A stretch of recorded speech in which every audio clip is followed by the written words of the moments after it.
Hi hello అందరికీ నమస్కారం. ఈరోజు దేశంలో ఎక్కడ చూసినా ఇరాన్ అమెరికా పైన చర్చ నడుస్తుంది. ఈ ఇరాన్ అమెరికాకి ఉన్న శత్రుత్వం ఏంటి, దానివల్ల భారతదేశానికి ఉన్న ప్రమాదం ఏంటి అనే విషయాన్ని ఈరోజు మనం ఈ వీడియోలో తెలుసుకుందాం. సో ఈరోజు మనతో పాటు భాగ్యరాజ్ గారు ఉన్నారు. భాగ్యరాజ్ గారు నమస్తే అండి. హలో నమస్తే. సో ఈ అమెరికాకు సంబంధించి అమెరికాకు ఇరాన్కు ఉన్న వైరం ఏంటి, దీనివల్ల ఈ ఇజ్రాయెల్ అమెరికాకి సపోర్ట్ చేస్తూ ఎందుకు యుద్ధంలో పాల్గొనాల్సి వస్తుంది? ఓకే, సో ఫస్ట్ మనము అమెరికాకి ఇరాన్కి ఉన్న వైరం గురించి మాట్లాడే ముందు ఒక చిన్న పాయింట్ మనము తెలుసుకోవాలా. ఓకే, అదేంటంటే ఫస్ట్ అమెరికాకి ఆధిపత్యం అంటే బాగా ఇష్టం. ఓకే, మొదటి నుంచి అంతే. ఒక దేశం, ఇప్పుడు ఇరాన్ పైన అని కాదు, ఎక్కడైనా కూడా ఫస్ట్ ఆధిపత్యం చేయాలని చూస్తుంది అమెరికా. అవును. సో ఆధిపత్యం. సో కొంచెం చరిత్ర మనం చూసుకున్నట్టయితే మొదట్లో 1979 కంటే ముందు ఇరాన్కి అమెరికా కొంచెం సంబంధాలు బాగానే ఉండేవి. 79లో ఒక ఇన్సిడెంట్ జరుగుతుంది. అక్కడ నుంచి అమెరికా ఇరాన్కి బాగా వైరం, శత్రుత్వం ఏర్పడుతుంది. ఓకే. సో 1979లో ఏమవుతుందంటే ఒక పెహ్లావి కింగ్ ఉంటాడు. ఆ కింగ్ ఇరాన్ని పాలిస్తూ ఉంటాడు. ఆ కింగ్ అమెరికా గుప్పిట్లో ఉంటాడు, అంటే అమెరికా చెప్పినట్టుగా చేస్తూ ఉంటాడు. సో అట్లా అప్పుడు అమెరికా, బ్రిటన్ రెండు కలిసి ఇరాన్ నుంచి ఆయిల్ ని దోచుకుంటూ ఉంటాయి, బాగా దోపిడీ చేస్తూ ఉంటాయి. ఓకే. బ్రిటిష్ కు ఇదంతా, బ్రిటన్ కి అమెరికాకి ఇదంతా కామన్. ఎందుకంటే మన దేశంని కూడా మనం కూడా బ్రిటిష్ కింద ఉన్నాం. సో బ్రిటన్, అమెరికా రెండు కలిసి ఇరాన్ నుంచి ఆయిల్ దోచుకుంటూ ఉంటారు. దానికి పెహ్లావి కింగ్ సపోర్ట్ చేస్తూ ఉంటాడు. సో ఇరాన్ లో దీనికి వ్యతిరేకత మొదలవుతుంది. సో ఆందోళన చేస్తూ ఉంటారు. సో అప్పుడు ఆ పెహ్లావి కింగ్ ఏం చేస్తాడంటే అమెరికా సైన్యాన్ని హెల్ప్ తీసుకొని ఒక ఊచకోత చేస్తాడు ఇరాన్ ప్రజలను. చాలా మంది చంపించేస్తాడు, వందల మంది ప్రజలను చంపించేస్తాడు. సో అప్పుడు ఇంకా వ్యతిరేకత ఎక్కువైపోతుంది, ఆందోళన ఎక్కువైపోతుంది. అప్పుడు ఇరాన్ ప్రజలందరూ ఏమంటారంటే ఈ కింగ్ ఎవరైతే ఉన్నారో ఈయనను చంపేయాలి, ఉరిదీసేయాలని చెప్పి ఆయన మీద ఒత్తిడి ఎక్కువైతుంటది. ఆందోళనకారులు కానీ ప్రజలు ఒత్తిడి చేస్తూ ఉంటారు. అయితే ఆ కింగ్ అమెరికాకు వారిపోతాడు తల్లాచుకోవడానికి. అప్పుడు ఇరాన్ ప్రజలందరూ అమెరికాని అడుగుతారు, ఈ కింగ్ ని మాకు అప్పచెప్పండి, మాకు అప్పచెప్తే బాగుంటుంది అని. అంటే అప్పుడు అమెరికా అప్పచెప్పదు, పంపించారు. ఇరాన్ ప్రజలు, ఆందోళనకారులు కోపంగా ఉంటారు. అప్పుడు ఏం చేస్తారంటే ఇరాన్ లో అమెరికా ఎంబసీ ఉంటుంది, 4 దేశాల ఎంబసీ ఉంటాయో, అమెరికా ఎంబసీలో అమెరికా అధికారులు 52 మంది అధికారులు ఉంటారు. ఈ ప్రజలు, ఆందోళనకారులు ఏం చేస్తారంటే వెళ్ళి ఆ అధికారులను కిడ్నాప్ చేసేస్తారు.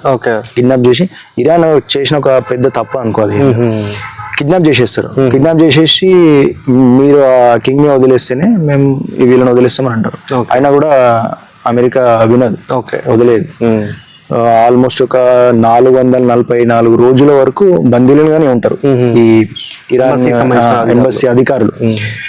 అన్ని రోజులు వేరే దేశం ఒక ఎంబసీలోని అధికారులను కిడ్నాప్ చేసి అన్ని రోజులు బందీలుగా ఉంచడం అనేది అది ఒక విపరీతమైన చర్య.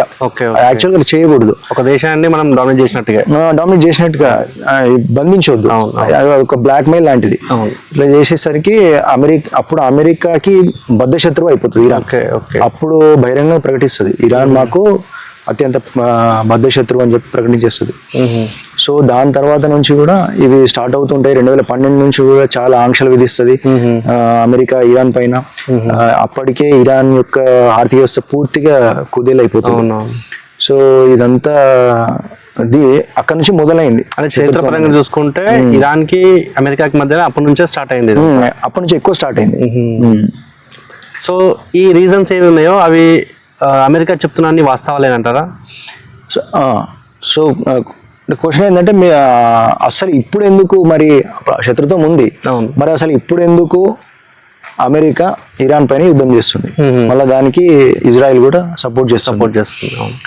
సో ఇది ఎందుకంటే అసలు అమెరికా ఇరాన్ పైన యుద్ధం ఎందుకు చేస్తుంది, అసలు దాడి ఎందుకు చేస్తుంది, అమెరికా చెప్పే రీజన్ ఏంటంటే, మొదటి రీజన్ ఏం చెప్తుందంటే అమెరికా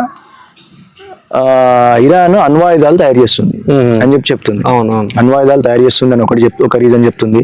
ఇంకో రీజన్ ఏం చెప్తుందంటే ఇరాన్ కొన్ని మిలిటెంట్ సంస్థలకు ఫండింగ్ చేస్తుంది, లేదంటే వాళ్ళకు మద్దతు ఇస్తుంది. మిలిటెంట్ సంస్థలు అంటే ఒకటి ఇప్పుడు లెబనాన్ లో హిజ్బుల్లా ఉంటుంది, హిజ్బుల్లా కానీ లేకుంటే పాలస్తీన్ హమాస్ కానీ వీటికి ఇరాన్ మద్దతు చేస్తుంది అని చెప్పి వాళ్ళ ఆరోపణ. కొంతవరకు అది నిజమే అయి ఉండొచ్చు, దానికి కారణం కూడా మళ్ళీ అమెరికా అనే చెప్పాల్సి వస్తుంది, అది వేరే స్టోరీ అని చెప్తుంది.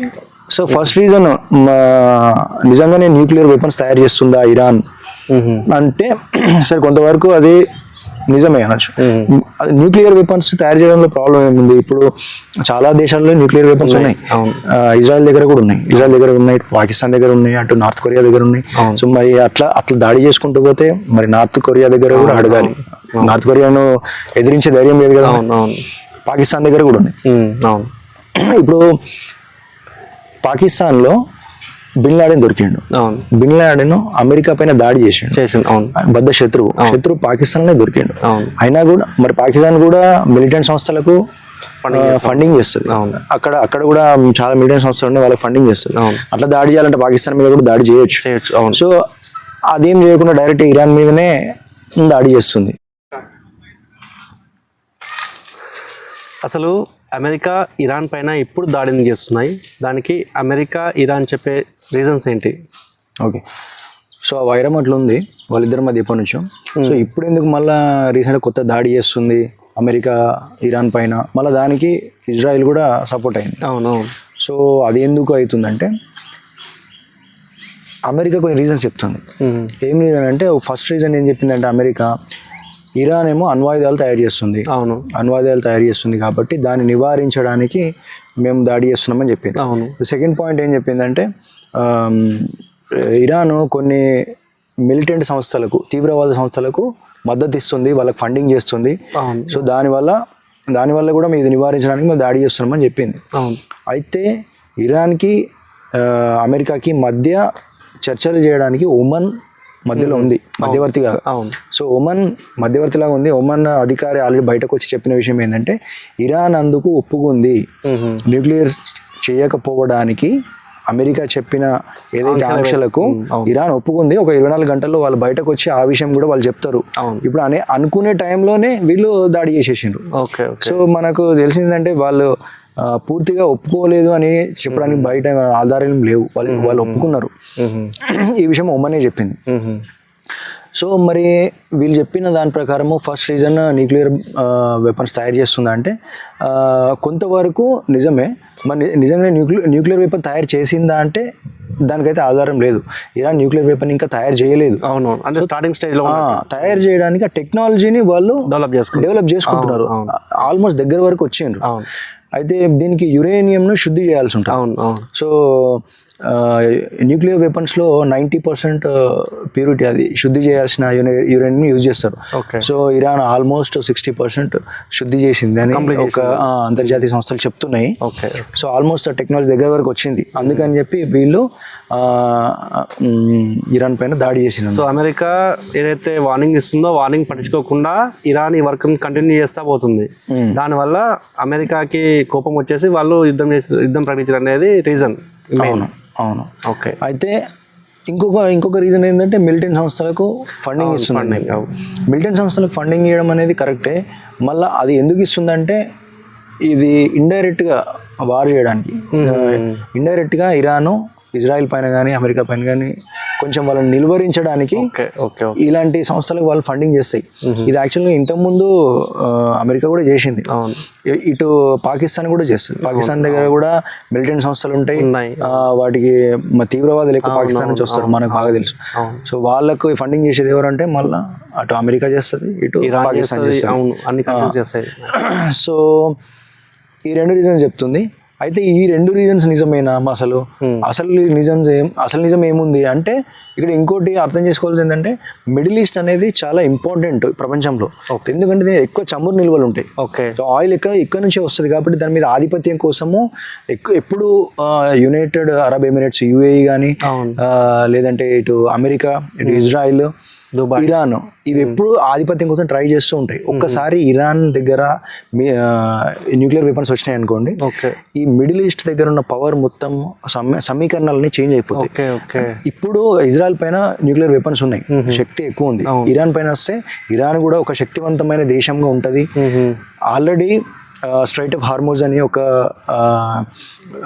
నది సముద్ర మార్గం ఉంటుంది, చిన్న పాయలాగా ఉంటుంది. అక్కడ నుంచి ఎక్కువ చమురు రవాణా జరుగుతుంటుంది, మిగతా కంట్రీస్ మొత్తం సప్లై సముద్ర మార్గం నుంచి రవాణా జరుగుతుంటది. దాని మీద పూర్తి కంట్రోల్ ఇరాన్కే ఉంటుంది. సో ఆ కంట్రోల్ ఉంది ఆల్రెడీ. సో ఇంకొకటి ఏంటంటే న్యూక్లియర్ వెపన్ వచ్చిందంటే ఇంకా ఎక్కువ అయిపోతుంది. ఇటు ఇజ్రాయెల్ కూడా భయపడుతుంది. ఇక్కడ న్యూక్లియర్ వెపన్ అయిందంటే ఇజ్రాయెల్ కూడా భయపడుతుంది. ఇజ్రాయెల్ ఎప్పుడు ఒక మాట చెప్తుంది వాళ్ళందరూ, ఇరాన్ దగ్గర న్యూక్లియర్ వెపన్ రాకుండా ఉండడానికి మేము ఎంతకైనా తెగిస్తాము అని ఎప్పుడు ఈ మాట చెప్తుంది. సో ఇది జరుగుతుంది అనమాట. సో ముఖ్యంగా ఇది ఆధిపత్య పోరు, ఆధిపత్యం కోసం ఒక కంట్రీకి వాళ్ళ సెక్యూరిటీ పరంగా అనుభవం తయారు చేసుకోవడం అనేది ఇప్పుడున్న ట్రెండ్లో అయితే అంటే అవును, అంటే అవసరం. ఒక కంట్రీకి అంతర్గతంగా శక్తిపరంగా అంటే అంతర్గతంగా వాళ్ళు స్ట్రాంగ్గా ఉండాలి అంటే న్యూక్లియర్ వెపన్ అనేది చాలా మ్యాండేటరీ అయిపోయింది. అంటే ప్రజెంట్ సిచ్యువేషన్లో ప్రతి కంట్రీ కూడా దాన్ని ఉంచుకుంటే బాగుంటుంది అనే ఉద్దేశంతో డెవలప్ చేసుకుంటున్నాయి. అందులో భాగంగానే ఇరాన్ కూడా చేసుకుంటుంది కదా. సో దానివల్ల ఈ మిగతా కంట్రీస్కి ఉన్న ప్రాబ్లం ఏంటి? అవును, అదే. అయితే ఇప్పుడు ఇరాన్ న్యూక్లియర్ పవర్ చేసుకుంటే ప్రాబ్లం ఏంటి అంటే ఇప్పుడు నార్త్ కొరియా దగ్గర కూడా ఉంది. నార్త్ కొరియా దగ్గర కూడా న్యూక్లియర్ వెపన్స్ ఉన్నాయి. పాకిస్తాన్ దగ్గర కూడా ఉన్నాయి. ఇజ్రాయెల్ దగ్గర కూడా ఉన్నాయి. ఇటు పాకిస్తాన్ పైన కూడా దాడి చేయాలి కదా, అటు నార్త్ కొరియా మీద కూడా దాడి చేయాలి. మీ దగ్గర ఎందుకు న్యూక్లియర్ వెపన్స్ తయారు చేసుకున్నారు?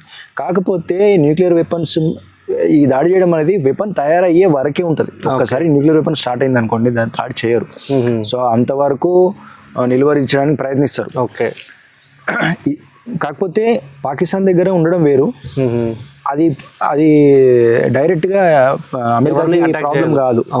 ఇంకోటి ఏంటంటే పాకిస్తాన్ అమెరికాకి బద్దులై ఉంటారు. ఎప్పుడు అమెరికా చెప్పే ఏదైనా కూడా ఓకే సార్, కరెక్ట్ సార్, మీరు చెప్పిందని చెప్తున్నారు. అందుకనే అమెరికా ఏమంటది, పాకిస్తాన్ ప్రెసిడెంట్ గొప్పవాళ్ళు, దేశం గొప్పది. ఎందుకంటే అమెరికా చెప్పిన దానికి తలూపితే ఆ దేశం గొప్పది.